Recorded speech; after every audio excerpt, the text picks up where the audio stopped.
An equalizer is a powerful tool for any studio, but it can be really overwhelming for beginners. Here are a few tips to help you use EQ in your mixes. If you have a home studio, you're most likely the producer, the engineer, and the artist. So the first thing to determine while you're using EQ is whether or not EQ is going to fix the problem you're trying to solve. A lot of times it's more beneficial to redo the track trying different performance techniques or experimenting with different miking techniques. But if you do want to use EQ, here are a few tips. This is a song that I recorded.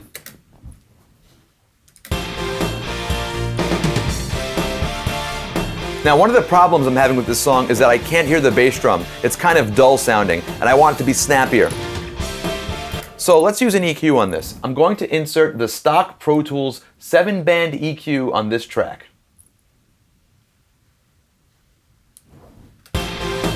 Alright, if you've never seen an EQ before or you're a first-time user, here's what an EQ does. This is a parametric EQ, and there are several different bands of EQ.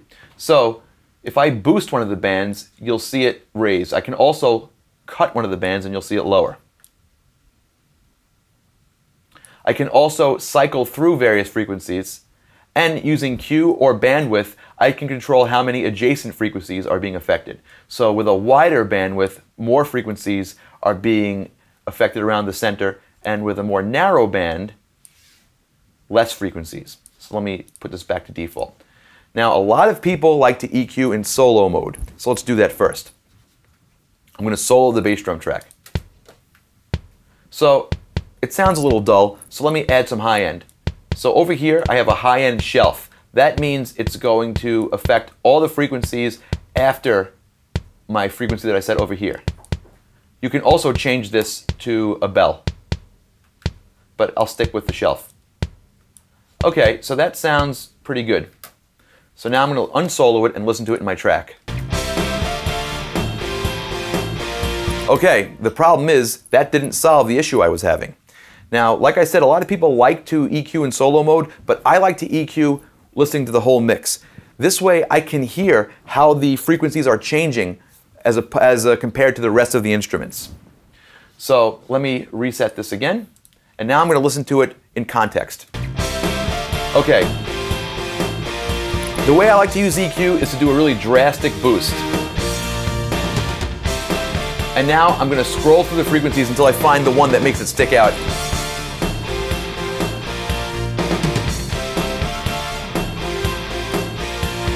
Okay, I like the way 2.97 sounds, but I don't want to have this much of a boost. But now I know that's the frequency I want to affect. So I'll listen to it within the mix and then lower it until it's a nice balance.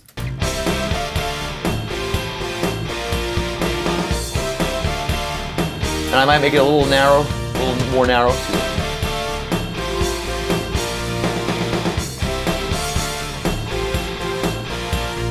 Okay, so now I have the bass drum sound that I want. Another really useful tip for EQ is to add low cut to almost everything. Now, there's low-end information on every track, whether you hear it or not. Now, even though it might be subtle, this low-end content can compound and then make your mixes sound muddy. So I find it's a good precaution to cut out any unnecessary low-end. So let's listen to this guitar track here.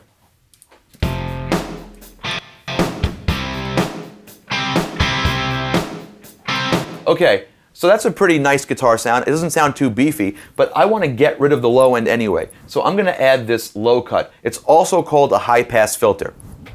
So here we go. Okay, so I'm going to scroll through the frequencies until I hear it make a change.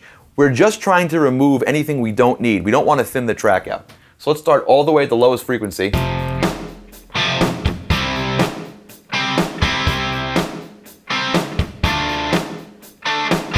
Okay, over here, around 450, it starts to thin out a lot. So we don't want to take that out.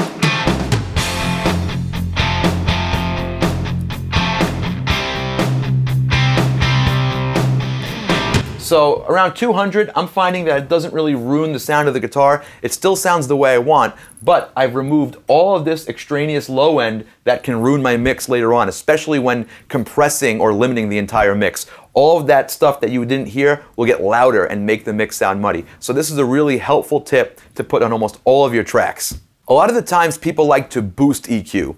Now that's very helpful, but Reducing EQ can be equally helpful. Here's an example. Let's listen to my guitars here. Now I really like the way those sound. I'm very happy with them. But when I bring up the synth,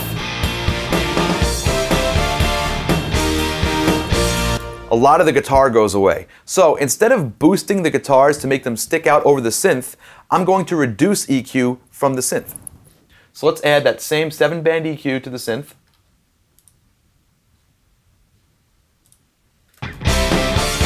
All right, the way I like to do this is I'm going to boost a frequency again and scroll through them until I find the one that's covering up my guitars.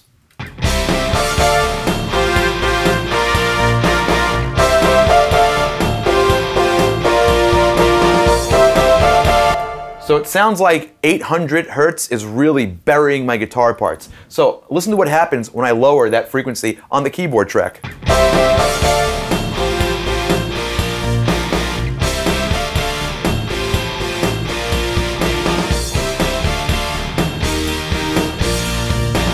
So now I can have both tracks in my mix, the guitar and the keyboard. They both sound great and they're not fighting for space anymore. So that's negative EQ. A lot of times the tendency is to boost EQ to make the track stick out, but sometimes it's equally useful to go to the tracks that are covering up the track you want to hear and carve out a nice space for it. My last tip is to use your ears. You might look at the screen and say, I'm boosting too much or I'm not cutting enough. That doesn't matter. If it sounds good, then it sounds good. I hope you found these tips useful. Thanks for watching.